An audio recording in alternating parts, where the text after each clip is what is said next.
opening remarks by each of the three speakers.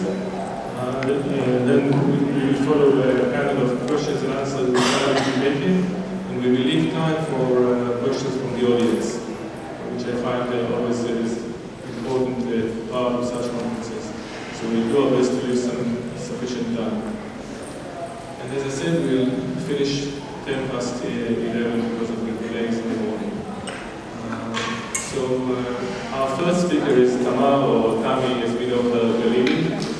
Tamar is an in-house patent attorney for the last 17 years at Yisum, the technology transfer company of the Hebrew University in Jerusalem.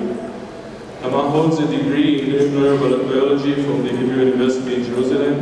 She trained and worked as a patent attorney for 10 years in the firm of Reinhold, Cohn and Partners, which is a private practice firm.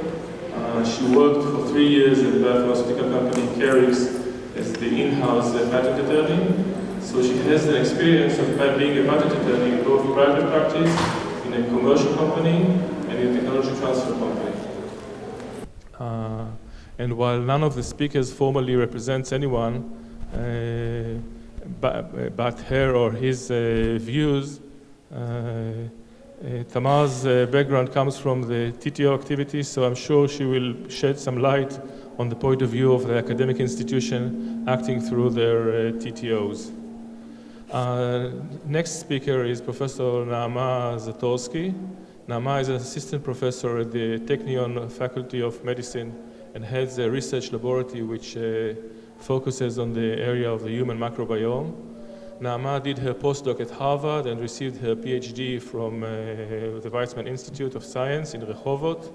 She is a named inventor of various patents, and of particular importance to our subject today, Naama was involved in the establishment of 2 startup companies based on technologies that originated and developed in her laboratory. One in the field of microbiome, and the second, as many of our researchers did in the last couple of years, has to do with the field of COVID-19 diagnostics, which enables PCR analysis without complicated device. And Naama will share with us her experience from the point of view of the inventors, from the point of view of the academic researchers at the university. And last but not least, we have Ohad Zuckerman. Ohad is managing partner of Copia Agro and Food Fund. Ohad gained his experience in management and business during the 18 years at Zraim Gedera, which translates to Gedera Seeds. Gedera is a town in Israel. Telling this for the guests from Germany. Zraim Gedera was and is a leading Israeli seed company, which Ohad first sold to Markstone and later to Syngenta. Currently, Ohad is a partner at Copia Agro and Food Technology Fund, which is an Israeli impact fund that invests mainly in agri-food proven technological projects originating in Israeli research institutes, and his fund has business with various TTOs. Copia transforms technologies into commercial products and processes in cooperation with prominent partners from the relevant verticals, and it invests in Israeli agri-food startups to complete its portfolio. Now, innovation is a condition sine qua non for transfer of know-how to occur, else there would be nothing to transfer. However, without the entrepreneurs, their willingness to invest at risk and in the commercialization of the product innovation, technology will not be available to the public at large, which I think we all agree is a major part of the mission of the tech transfer offices. In at least the classical use case, investors and their potential licensees get involved at a somewhat later stage when the invention was already made. Usually the patent application has already been applied for. But there is still a lot to be done also in terms of patent activity at the time that the TTO and the licensees and the entrepreneurs meet. And Ohad will share with us some points of view coming from the business community. And before we hand the podium to our speakers for their opening remarks, I would like to note that in anticipation for today, I looked at the annual reports of the Patent Office for the last several years. I mean the Israeli Patent Office annual reports. And the Patent Office publishes tables each year of the top 10 applicants. So I look to see how the TTOs perform. One TTO consistently appears in the second or third place of the top 10. Another TTO usually appears in the second half of the top 10. And others, and there are quite a few others, sometimes they appear and sometimes they do not. And in general, you could see a trend of a decreasing number of total filings in Israel by the Israeli TTOs. That does not mean that they invent less, that does not mean that they file less. It merely means that at least some of them file less in Israel, which is an issue that may arise later this morning. And with this appetite for thought in mind, let's turn to our first speakers, Tamar Galili. Hello. As Eran said, and I want to have a disclaimer, I'm not representing in this talk ISUM. The views I will air are not the views of ISUM or ISUM CO. Some of them will be contrary to the views of several of the prior CEOs of ISUM. So they're my personal views and you should take them as such. This lecture about how to educate researchers about invention, I was supposed to give on March 2020. It was supposed to be a full lecture of half an hour. I still have the slides. And my views only became stronger after the COVID, and I will discuss this. So as Eran said, I've been in ISUM for 17 years. I survived 5 CEOs, 4 different chairmen of board, 3 vice presidents for research. I think I viewed something around 2,000 invention disclosures in all fields. So what I'm saying is based on a lot of experience. Now, when each new CEO comes to ISUM, they sometimes look at our website and look at the projects, and they're amazed how few projects, good projects we have. Like they have a sort of vision that the university is a very rich place with a lot of applicable inventions, wonderful inventions, and they come and they're surprised, they're disappointed to see the actual number or value of them. And each of them, and I'm quoting, is sure there are a lot of hidden diamonds, a lot of great inventions out there in the university that we're unaware of, simply because we don't know about them. Researchers have wonderful technologies that they're not aware that they can be applicable, and we simply need to discover them by scouting, okay, the first letter of sight. So we need to do a lot of scouting. And during my 17 years, I was involved in 2 major efforts of scouting that actually reached almost each and every one of the 1,200 researchers in the Hebrew University, mainly with a focus on the applicable science, not so much in humanities. And I can tell you, there are no hidden diamonds. A researcher is a person who 24/7 is thinking about his own technology. And he's reading all the relevant articles in the field. He's talking with his colleagues all the time. And he's looking at the general newspapers, finance, and he's thinking constantly, maybe my technology is relevant for something else. The thought that we at the TTO may know something that the researcher has missed is very arrogant and very, very, very seldom right. I'm not saying there aren't cases, but very seldom right. And how do I know this? After the COVID, we had a sort of pamphlet for the contributors of the Hebrew University, where researchers turned around their own technology to fit the COVID. We had 63 new projects that I'm aware of all the projects. I haven't thought about them. So people who are involved in a technology, they thought how this can be turned around to work in COVID. We had 50 new patents in 2 months, 63 new projects, and I'm saying that the researcher is the best judge. So, looking for hidden diamonds, first of all, is a waste of time. Second, if you do find a stone, I'm not saying it's a diamond, and you convince the researcher to do something with it, probably it's not the best one. The best ones are out there, they know.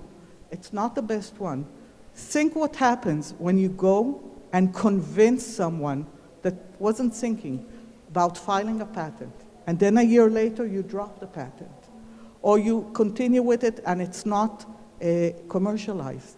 This researcher is angry and disappointed with his first encounter with the TTO, and it would have been better to leave him and let him come to us or whatever, or meet them sometimes when they want. So this is about the scouting. By the way, this is not correct for some place that has a new TTO, like maybe Ariel University, or we tutored universities in East Europe that they had new TTOs. There you have to educate the inventors. The second thing is about ideation. Ideation is even more arrogant than scouting. This means that we will create. There's not enough good projects there, okay? We, the TTO, will create new projects by giving money, by combining technologies that are synergistic. And I think this is even less successful. I was also a part of some attempts to this, because a true research has very, very deep roots. You can't say, I'm giving now money to cannabis because it's important, or to COVID because it's important, for someone who has not been in the field, and he'll suddenly jump into the field and have a valuable invention. Usually the inventions are results of research of 10, 15, 12 years, and I think that it's very difficult for us to do. So my take-home message is, first of all, each researcher had a lot of choosing points during his career. He chose not to be an applicable researcher for various reasons, respect it. They want to be open source if it's in computer science because of ideology. If they wanted to make money, they would have left the university and gone to the private sector. Respect it. Leave them alone. Don't force them to file. Don't pressure them to file. And don't be disappointed of the Pareto principle that 90% of our inventions are done by 10% of the researchers. Leave it like this. Don't say, where are the additional ones? That's the natural way. The only thing I can think about is, first, new researchers, introduce them to the possibilities, so meet each and every one of them. Second, there's 10% that invent, but there's another 10%, not more, that can invent. And maybe they have a platform technology and they need guidance, which is the most applicable field they should go. You should go there, and otherwise you should be modest and mainly commercialize whatever you already have on your plate and not trying to find or create new technologies. Thank you. Thank you very much. Before we turn to Naama, I will use the prerogative of moderator. When someone tells you, do not do this and do not do that, it probably means that people do it. So are you optimistic that a change is coming? I think part of the problem is a change of CEOs, and all these initiations look very good on paper and in quarterly board meetings that you did screening. You can show a funnel. We met 1,000 people.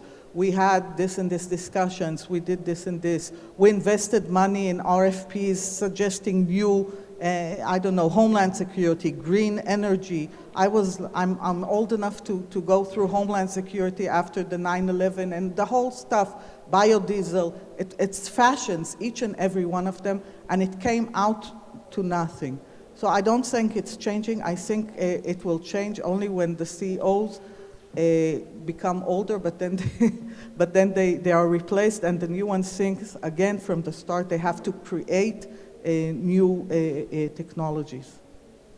Thank you. The young one will excuse me, but I guess the solution is not to replace them by younger CEOs, but rather by old CEOs, but and experienced ones. Hi, thank you.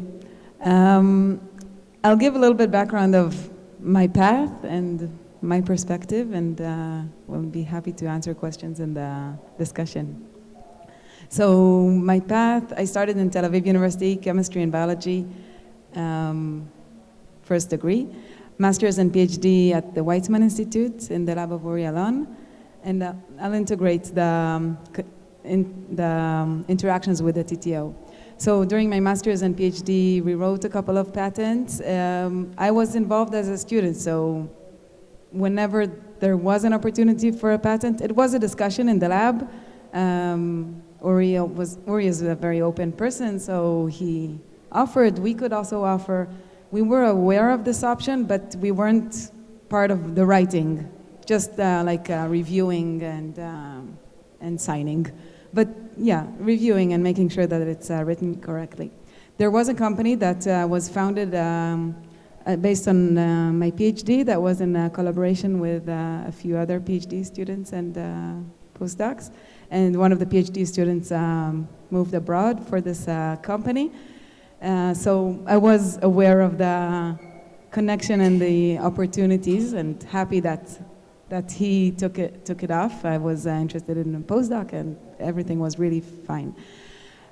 For my postdoc at Harvard, that's when I moved to the topic that I was very excited about. Not that I wasn't excited about my PhD.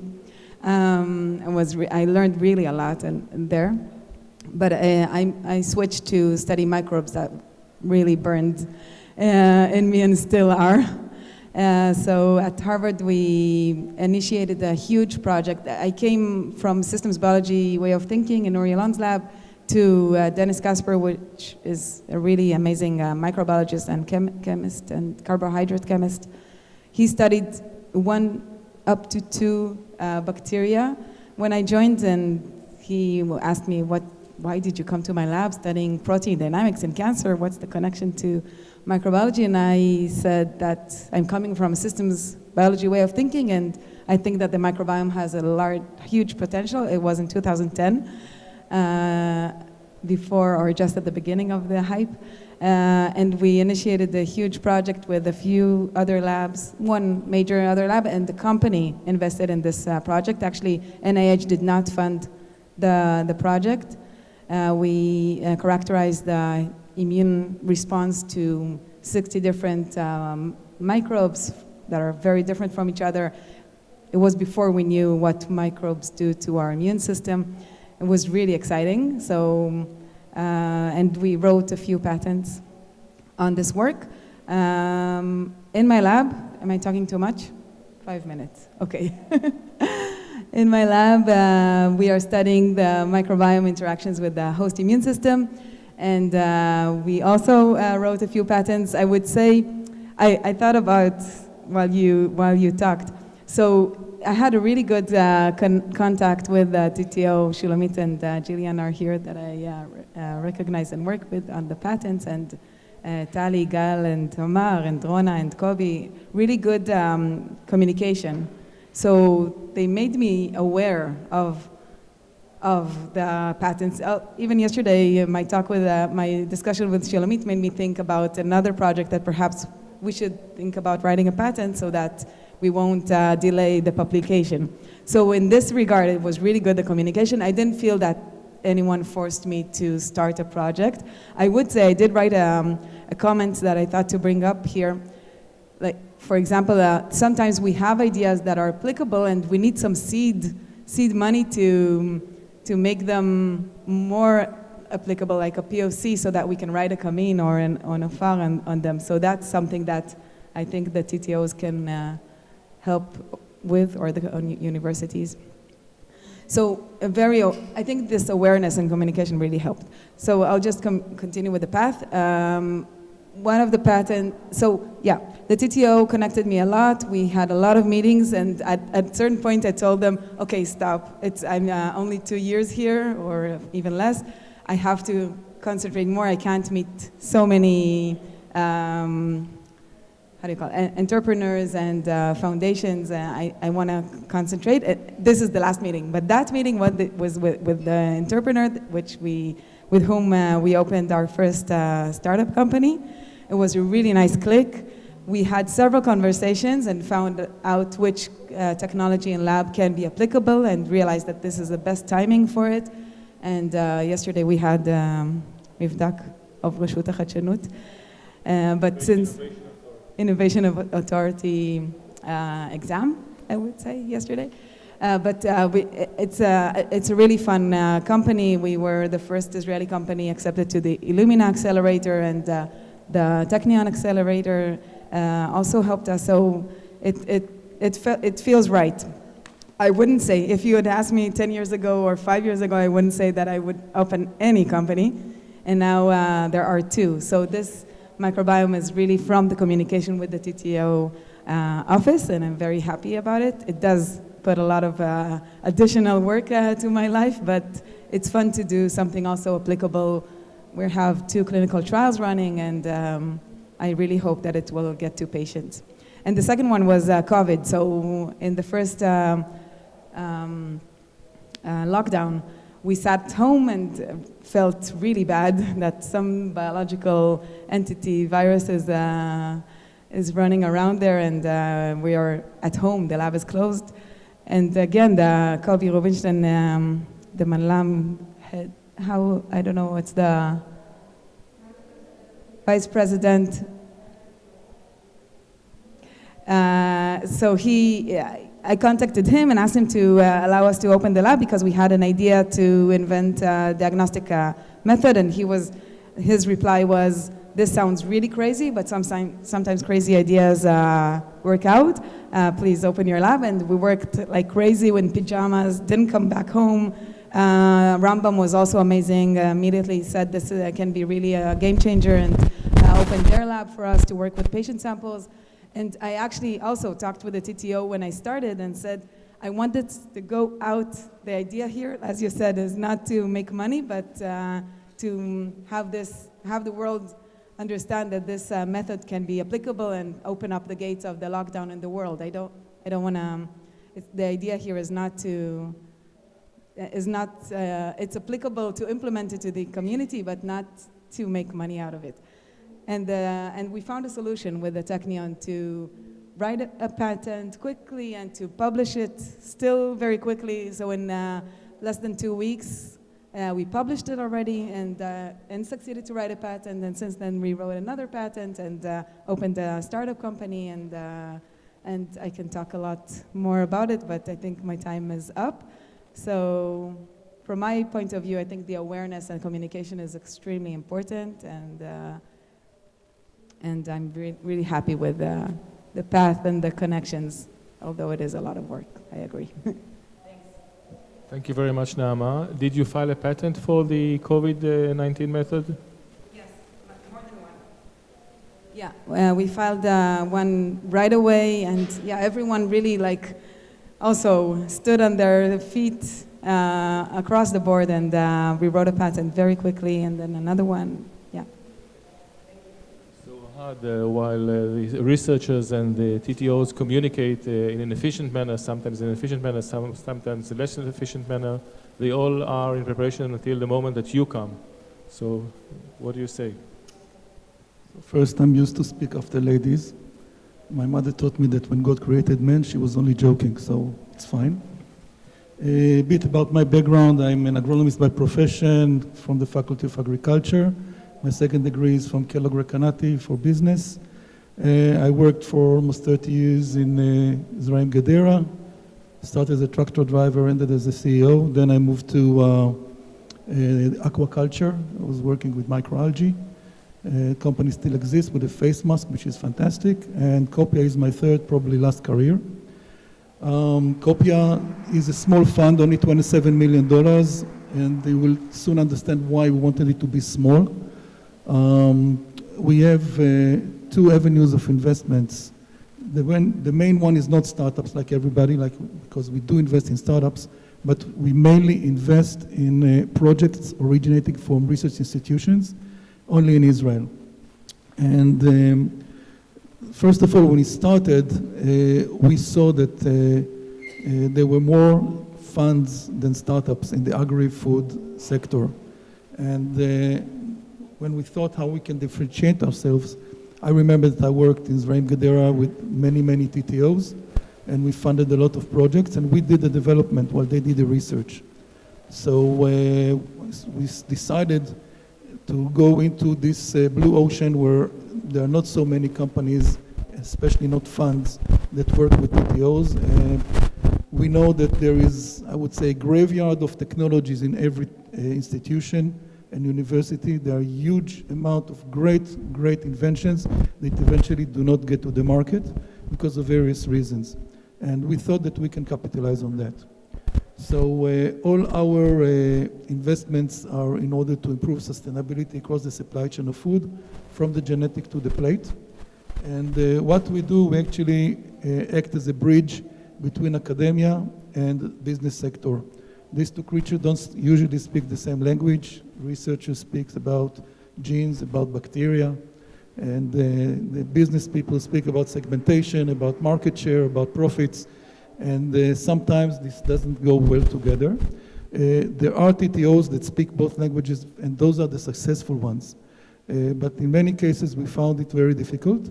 And we speak both languages, luckily, and we are able to be a bridge. When we see an interesting technology, one of the main things we look at is, of course, the IP. We examine the IP together with the legal advisors, IP lawyers that we work with. Depending on the case, we can work with various offices. And we also then responsible later on for forming the IP strategy together with the institute, together with the IP firm. And later on, we also finance all the patent applications.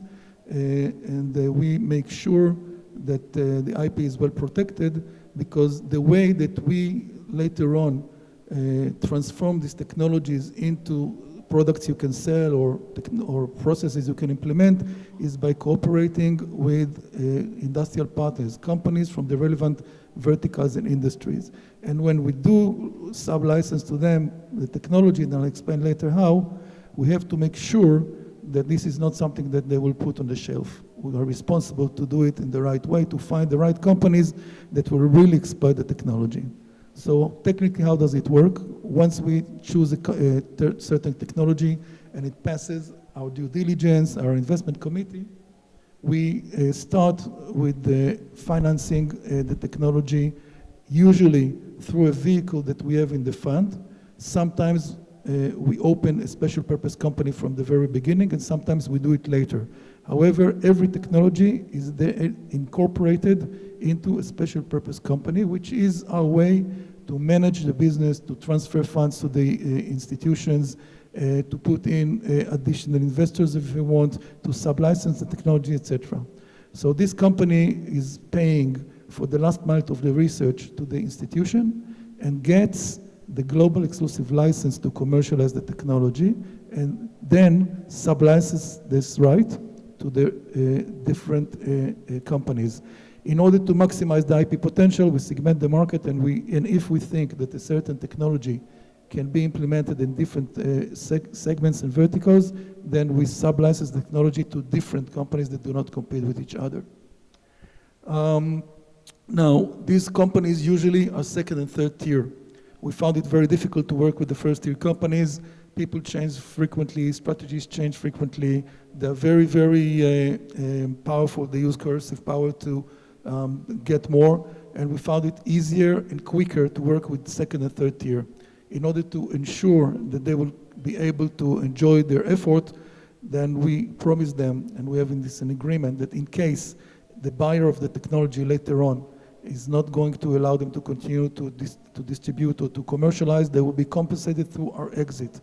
And the way we do it is like that. This special purpose company is getting 3 revenue streams: sub-license fees to the industrial partners, revenues from royalties that are coming either from commercializing products based on the technologies or processes, saving from processes based on the technology. So we are responsible also for the collection of all these royalties on behalf of the TTO. And then our agreement with the TTO is that once Copia, the fund, is getting any money out of this special purpose company, or when we sell it to one of the players in the market, we share every dollar with the academia. So it's a really win-win situation. And we sat down with the companies, we sat down with the academic institutions, with the TTOs. We saw what they need, what they want, what they like, what are the fears, what are the hesitations. And our model, we believe, fits well and really creates a good bridge between academia and the industry. Today, we have 26 projects like that in 8 academic institutions. We have a very good cooperation, not only with Israeli institutions and academic institutions and universities. In 2 of the projects, there is also cooperation with American universities from Florida and from Louisiana that work fantastically. So we are also in contact with the TTOs outside of Israel. And we believe that in 2022, when we have our first 2 exits, and we'll start also to work globally with the second fund, we also invest outside of Israel. But the first fund is only for Israel. So that's a little bit about Copia. And so the idea here, from my point of view, is to find really a common language, to find mutual interests, to bridge gaps, and to really create a situation that everybody's in the same boat. And if you want to do it, and if you're flexible enough, it's possible. Thanks. Thank you, Ohad. The business model is special and interesting.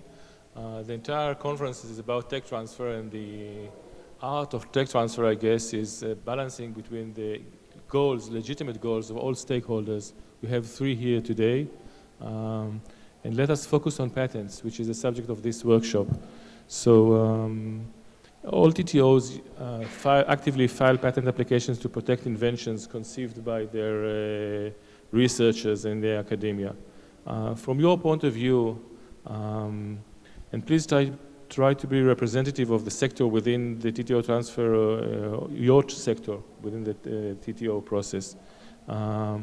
Could you please share with us your views about the goals that are served by obtaining patents? Why do we file patents? Why do we need them in the first place? Do we need them? What goals do they serve?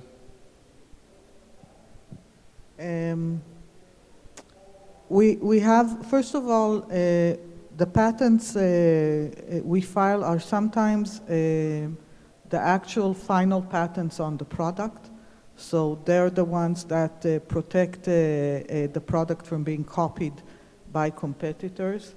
In the Hebrew University, we were lucky to have 2 actual approved drugs. One was a blockbuster, above $1 billion a year, which was the Exelon, and one is for Alzheimer, and one is the Doxil for cancer, ovarian cancer and breast cancer.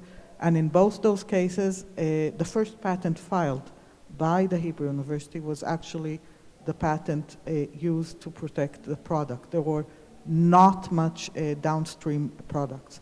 So this is one main reason that sometimes the first patent is the important patent. A second reason we file patent is actually a bait to sort of look sexy to the commercial entities, because without the patent, there will be no deal. This is especially correct, for example, for medical devices. that many times the final product is not based on the first patent at all. It was developed and it changed considerably during development, so it doesn't even look similar. But the patent was the bait to catch the company, to have their interest in it, and to open a possibility for the deal. And then our challenge as the TTO is to keep, and it's a big challenge, is to keep our rights. Because sometimes the technology changes so much in the company during development that it's not actually based on what we call any valid claim of the original licensed patent. And we have to be creative to be fair and have some sort of revenue, even if the invention stepped away considerably from the initial point. Thank you, Tammy. We'll go by the order of sitting. Do you see the names? Yeah, I second your words. I agree that to write a patent, the reasons that I understand to write patents is to protect the invention and to increase the possibility and the potential to make something out of it applicable. So I now encounter the startup field, and without patents, I understand that it's really almost impossible to open a startup company and to continue with it. Investors, it's their first question. Did you write a patent? Is the patent from the university, from the startup, both? So I think, and from my experience, I see that it's worth writing, and it's hard to be efficient, right? It's some patents, probably, yeah, I don't know what percentage, but some patents will be written and probably a company won't spin off of them, but it's worth writing them and filing them, and for the potential that they will be used sometimes. And sometimes we'll go back to them 10 years from now, so who knows? Nothing to add, but one more reason from the business point of view is cross-licensing. Sometimes you can, if you have a good patent and a company has another patent that you need each other, you can give each other a patent, need the right to use your patent, and this opens for you the ability to use your patent better. So do you agree with Tamar that without a patent there will not be a deal? Most of the cases that's the deal, but sometimes, see the Coca-Cola case, it's the obvious example. You don't write a patent and it works. But usually, we as a fund, we do everything to protect the invention with a patent that can be enforced. And also we think about cross-licensing if it's necessary. It's always important to check freedom to operate and to make sure that all the claims are there. And in the formation of the strategy, what we usually do, we are asking the researchers, the scientists, to do some more experiments so that we can strengthen the patents with more claims and with more data. Thank you. It's interesting that all of three of you mentioned the fact of protecting the exclusivity of the field and protecting the technology so as to get revenues later on. I would think that filing a patent is also a means for control. You want to control the activity, and even if at the end the licensee, this business will step out of the invention, they need to go through this path in the beginnings, and this is what will give you control, at least in the beginning. And with that in mind, in the typical use case, the TTO will file the patent application soon after the invention is conceived and well before it is out licensed. And when the invention is licensed, the question usually arises, namely, going forward, who should be responsible for the prosecution of the patent application? And I'm not talking about the money. It's always the deep pockets who should pay. It's always the idea of the TTO that the business, the investor, should pay for the cost. But who should be in control of the prosecution of the patent, on defining the scope of the patent? Should it be the licensee or should it be the TTO? What is your view on that? And I will skip the ladies first. Okay, so first of all, part of the work we do is to try and to think together with the scientists how is the best way to protect their invention. Once the patent is registered, we pay for all the costs. Sometimes, by the way, if we enter in an early stage and we don't take the license from the very beginning in the framework of one of the programs of the Ministry of Agriculture called Nitzan, Tevat Noach, then the agreement is that the payment will be done by the institution, and if we take the license, then we pay them retroactively. Now, I think that the enforcement later on is the responsibility of the company, of the licensee.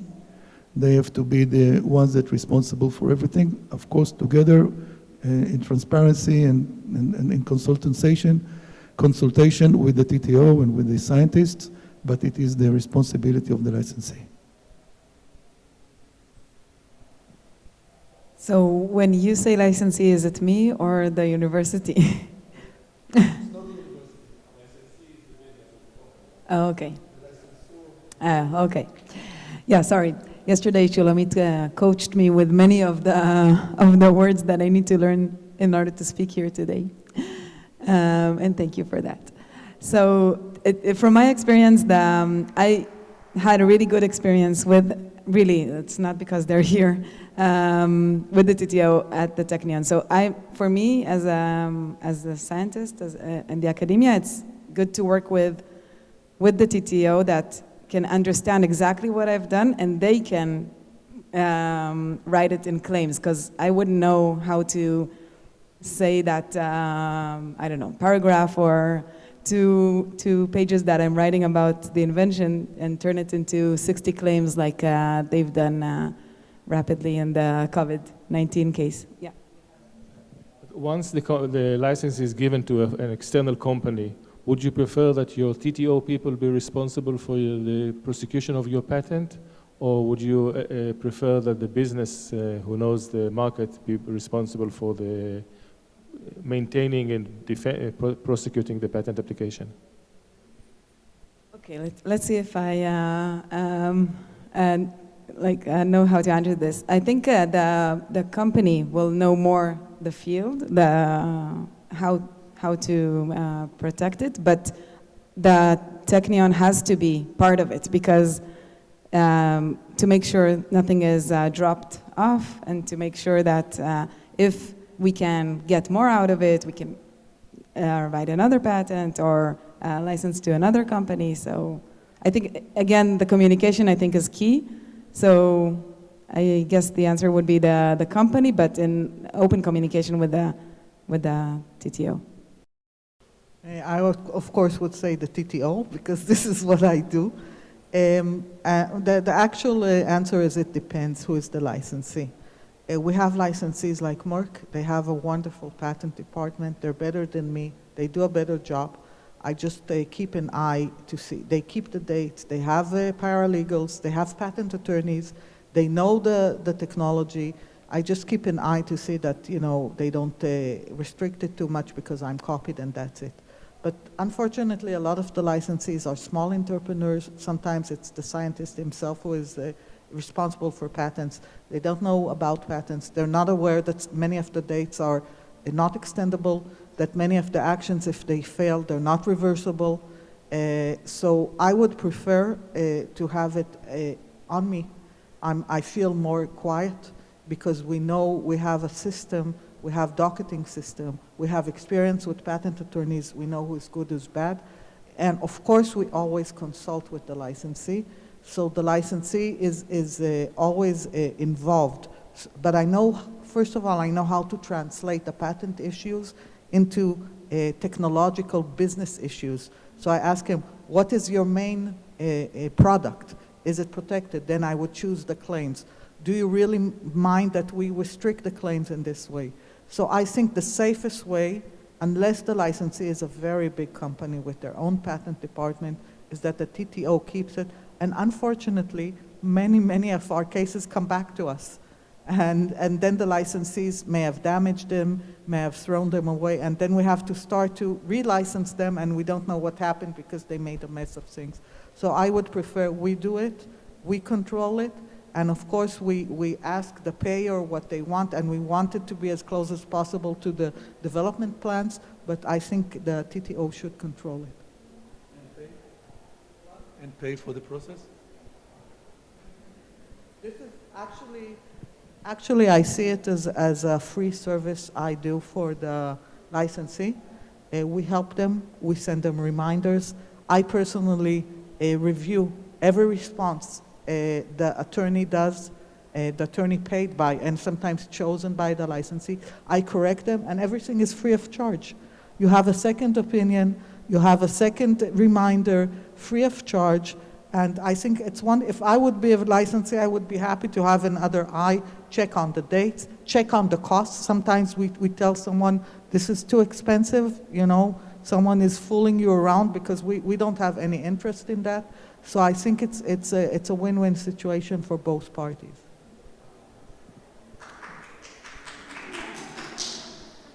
Before we let Ohad respond, because you heard the comment, you want to control it, but I have to pay for it. We hear the logic that Tamar's opinion is based on. In your experience, most of the small-sized licensees or mid-sized licensees, what is the view that they take? Do they agree to your approach, or do you have to get into fights with many of them? I think almost every one of them, Irina will say because she works with them, I think they're happy about it. We don't dictate. If they want to choose the process claims or the product claims or this molecule or that molecules, we listen to them, but we help them. Doing patents correctly is very difficult for someone who's not in it to understand, and I think that almost everyone is very happy. Sometimes we have arguments when they want to change the attorneys to attorneys we haven't chosen. We check on them. 95% of the cases we comply. Only 5% is when we had actual bad experience with those attorneys, we say no, and we have in the agreements a right of veto. So if we say no very strongly, then that's it. But we give them other options to change the attorneys. Okay. Moving to another subject, I guess the main goal of the academia is to research and teach. It is not to create inventions and certainly not to license them. It's an important additional goal, but the main goal of the academia is to research and teach. However, once the academia is established for researching, inventions come along, and it's a good opportunity to out-license them for the benefit of society and also for making money. The next question I would like to ask you to have your views is, how does this core activity of continued research affect the licensing process? I mean, do you see an impact from the ongoing researchers at the laboratory on the activities of the company that took a license? And vice versa, when you draft the patent licenses, do you see impediments on continued research coming from the licensee? So let's start with Naama. So my answer to this is the drawers trick. Drawers, like. So I learned it as a mother to how to combine work-life balance, and started training myself with this drawer. So when I'm at work, I'm at work. When I'm at home, I'm at home. There are some crosstalks, but I'm doing my best to be full in each. So here as well, there are like walls in my brain and drawers, and for me, I am like waking up as a scientist and not as an entrepreneur. Yes, I am also an entrepreneur now, but I'm really making sure to protect the freedom of thought and the research in lab first thing. So all the plans, like the service agreement, the research plan, the sponsored research, and all these options help me a lot. And yes, there are restrictions, but I guess it's individual, but I'm doing all I can to protect the research and lab. The students comes first. They have to have their PhD, not restricted. They need to be able to talk about the research in conferences. So there is some crosstalk, but in these programs. So in one company, we have a service agreement, and we are pursuing work in lab that helps the company, but it's in this agreement, and I'm making sure it's not a student. And also in my brain, I think to me it works quite naturally that, like this morning I had to tell the CEO that please do not talk with my lab manager, research assistant, or associate. You only talk with me, and I decide when he gets involved because he's mine. He's not the company's, and it's extremely important. It's not easy, but so there is some fertilization and crosstalk, but as a scientist, I think I'm doing my best to do the prioritization. This is an issue I feel really conflicted about. When I meet new researchers, I tell them filing patent is the moral thing to do. I'm talking about morality. Because if they really, they owe society, because society actually through our tax paying finances them. And if they want their research not only to increase the knowledge and prepare new students, but actually bring benefits to society, I'm sure after 30 years in patents, that patenting is the way. Because what comes out of the laboratory is so initial, it's not ready to be a product. And the sums required to develop it will not be held without a patent. So this is on the one hand. On the other hand, I come from a family of both my parents are research professors, and my daughter is doing a PhD. So for me, research is sacred, and publication is sacred. And out of the 2,000 cases we filed, I promised myself I'll never tell a scientist not to file something, and not to publish something, I'm sorry. Not to publish, not to talk in a lecture because of a patent. We'll do everything we can to file the patent before. We never ask them to delay. Sometimes I need, for patent purposes, a lot of really boring experiments that are not interesting, not to the PhD student, not to the scientist. Maybe preparing derivatives of the chemical compound, screening, doing other cancer models of animals. It's not interesting after you found the mechanism of action. And I always give this to the researcher as an option. You know, if you want this patent to go ahead to PCT, we will need in vivo data. If you want it to be broader in cancer than one type of cancer, we need another. But it's always their own decision and their own choice. And in ISUM, we're very careful to leave open the possibility of someone saying, I'm not interested. It's not interesting enough. I don't have students that want to do this, and that's it. Before we turn to Ohad, just a question. Beyond the issue of publish or file or publish, what about the issue of future improvements of the technology? Who has rights to the future improvements? Follow-on research at the laboratory. Have you encountered that? We go by US law. If there's future improvements that are done by people of the Hebrew University alone, then if the inventors are Hebrew University, it would be a ISUM patent only. If the company people are considered inventors by US law, and if we have a problem, we'll go to arbitration to an external attorney, then it would be a joint invention. And if the inventors are fully of the company, this is a company invention. Sometimes we do get money out of company invention because it passes through the original patent, but the filing itself is done by the inventors. And the inventorship is determined by US law, and if we need, we consult with an external attorney who is the inventor. And assuming that this invention was invented only by the researcher, so it belongs solely to ISUM, what about the rights that the company licensee may have or may not have, because you've just created competition for the company? We try and foresee, sometimes we miss. We try and foresee, our interest is the company to succeed. We don't want to slice a technology too thin and divide it between different companies. So, but on the other hand, we don't want to slave the full future of the company to that, the full future of the laboratory to one company. So we try to make a reasonable prediction. What sort of future research will be offered to the company? Maybe they'll have the first offer, and what is free from the company, not done by company funds, and can be done to another. Sometimes we miss, but most times we predict correctly. What is your view on those issues? So we believe that continuous research is always good and it can support the initial invention. From our point of view, we aim that future improvements and inventions based on the same core technology will belong to the company.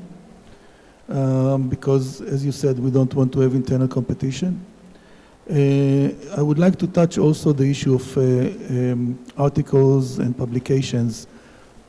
This is something that sometimes can create some tension because the company is interested to have a patent and to protect itself, and the researcher wants to get ahead in the research institute, and that's the way, until this will change, that's the way that the researchers usually are promoted. So there has to be a good communication.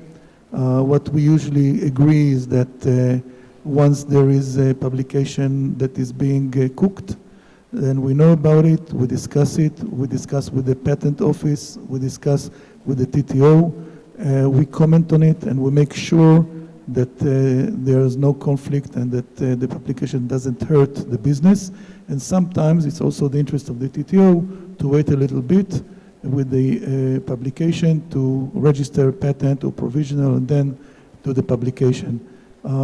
This is something that is very delicate, but when it's managed well, it works fantastically. Maybe a small addition, just you reminded me with publications. So we are talking about the first publication, but there are also future publications, and that relates also to your previous question, which what I wanted to say is that this is another mechanism that helps the researchers to divide between the company and the research that helps the company and the research in lab, because publications that are published with the company are valued differently than publications that are solely from the lab. And as reviewers, I also hear, when we see that this publication is part of a company, the review is different than a review of a pure academic publication. So just something to think about. So we could continue with our Q&As, but this is a good time to open the floor for questions. Anyone wants to have a question, please step to us, because unfortunately I think the second mic does not work. It can be regarding the issues already discussed or anything else related to the topic. Anyone wants to have a follow-up questions to the panelists?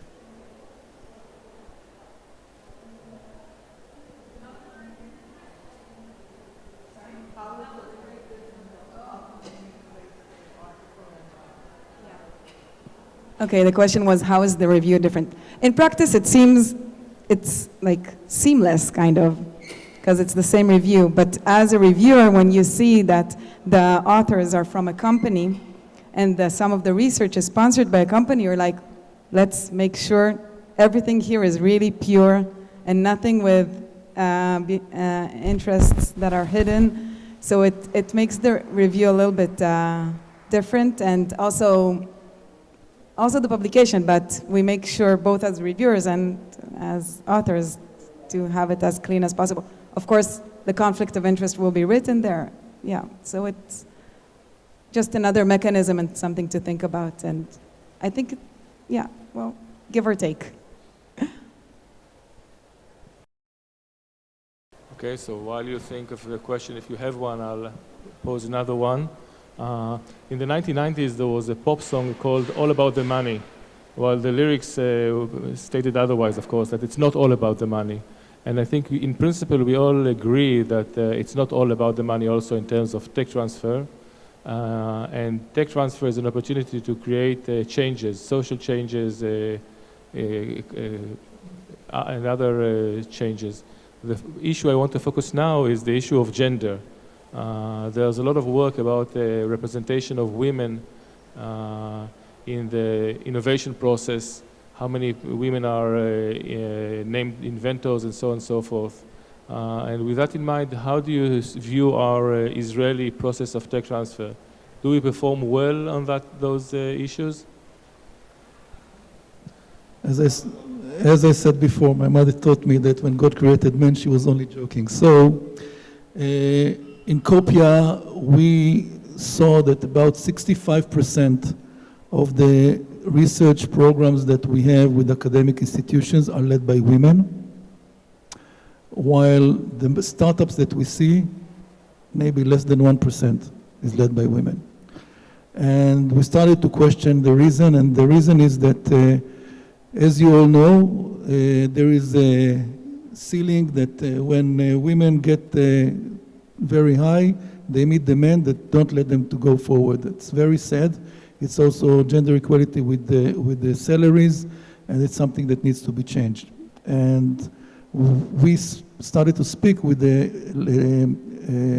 scientists we work with, the female scientists, and they told us, listen, instead of fighting our way up in the organizations, we found a great place in the academic institutions, and there we are promoted in a way that is equal. So what we did in Copia was to open a competition for female entrepreneurs. We call it Women of the Agri-Food Nation.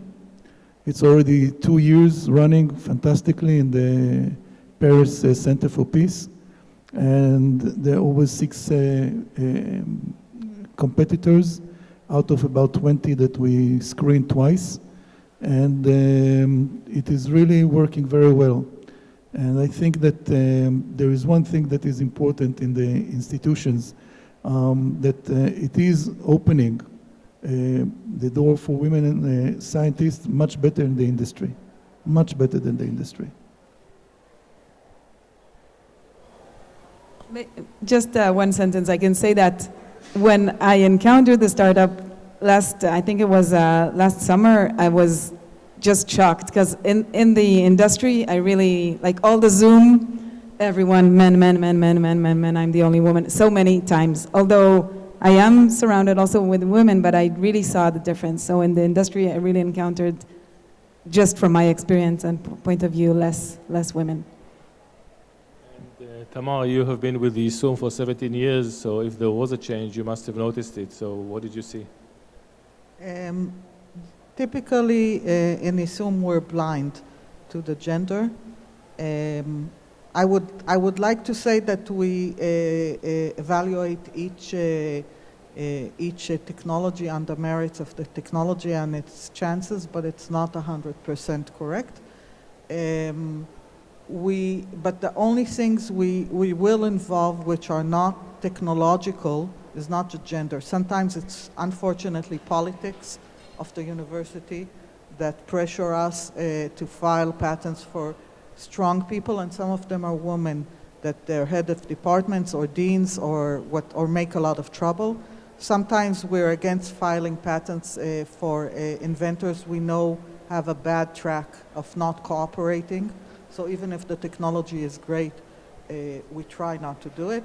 And we don't do this anymore, we used to have a small prejudice to file patents for people, this is their first case, in order to encourage them to work with ISUM, but we don't do this anymore. I think generally women in ISUM patents are the correct percentage in each department. So in life science, we have more women, so we have more patents with women. In physics, we hardly have any women, so we hardly have any patents with women. But I think the percentage is the same, and it's not an issue. We won't drop or we won't continue with the patent. We won't even consider it as giving it better points. not at all. And this has always been the policy, and it stayed. The process is an opportunity to create a social change.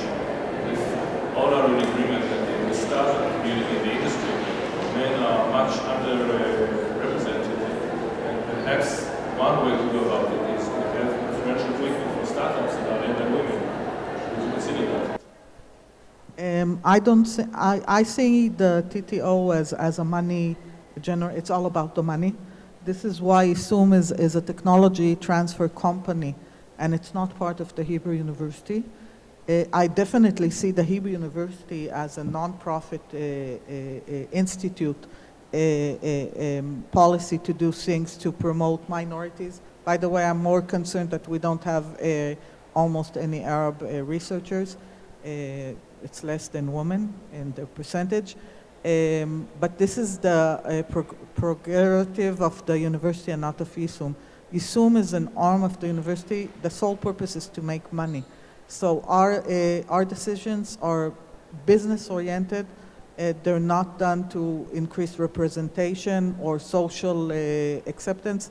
This should be done by the university, and I really encourage it personally as a woman, as a mother of daughters. But ISUM itself, all the decisions are, I hope, are business-based, and not anything else is there. So if there is something, for example, kayamut, how do you say, sustainability, we will try to find a grant. But if we think it's not commercially viable, we won't file a patent for it. So it doesn't have to go through ISUM, it has to go through other avenues, grants, government grants, university grants. ISUM will have decisions only, or I don't know, AIDS, or we have a lot of problems, like malaria, which is very important, but is a small commercial market, very small commercial market.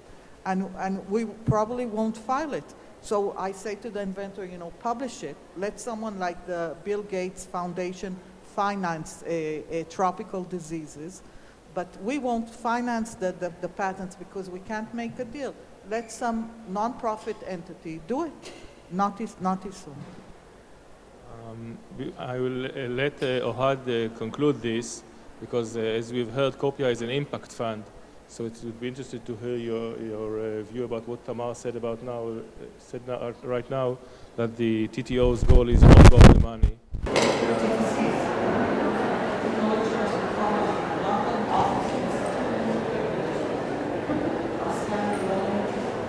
ISUM is a TTC, it's a doctor company because its main purpose is to make money and the university is non-profit. Some of the TTOs are offices, like Yeda, inside the Weizmann Institute, and they're regulated by university or institute policy. We're a commercial company, everything. Yeda is also incorporated as a separate company, but I will ask Naama first, as a researcher, as the innovator, as the generator of the innovation, what is your view about the use that is made of your innovation? Only to make money or to promote social change?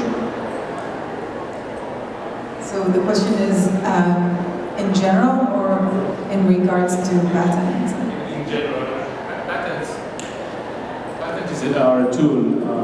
Tamar said, if it's not worth it economically, then let's publish it. But we all know that patents promote investment. So publishing is much better than keeping it a secret. But if we want to bring a product into the market, we may want to patent it so that someone will come along later and develop the product. So at least in my view, the idea of publishing is a solution, but it's not equivalent to patenting. What Tamar is making is that I don't want to make the capital investment for making the social change. And the question to you, Naama, is how do you feel about the idea? Do you expect the university or the TTO or the TTC to promote such investments, or is it all about money? So if I understand correctly, whether the science that we that comes out of our research should be patented even if the market is not out there. Yes? Okay. So as long as this can, yeah, I think if, as I saw, without a patent we cannot implement it to the society. So at least even if we cannot find an investor, if we have a patent, someone else outside can make something out of it. Actually, that came to my mind. I was at a conference where a researcher talked and said, I invented a drug that can help. Actually, it was malaria, and the university did not patent it. It was at the US. And he was extremely sad because later on, there was an opportunity, but nothing could come out of it. And there was research that he believed that could really help. But yeah, so I guess my answer is that we should think about investing in it, even if there is no market. That's from my end.